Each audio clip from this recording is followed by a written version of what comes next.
C. Syntax. Syntax.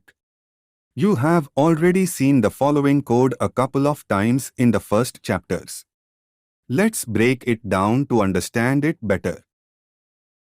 Don't worry if you don't understand how it works. Just think of it as something that almost always appears in your program. Line 1 is a header file library that lets us work with input and output functions such as printf used in line 4.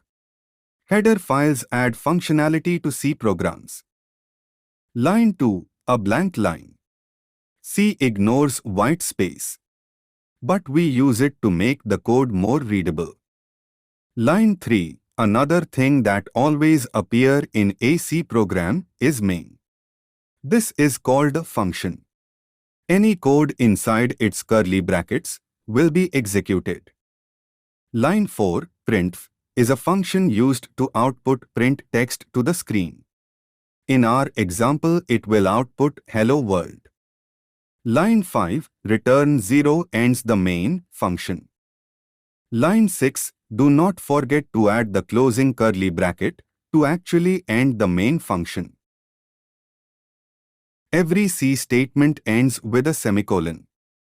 Remember, the compiler ignores white spaces. However, multiple lines makes the code more readable.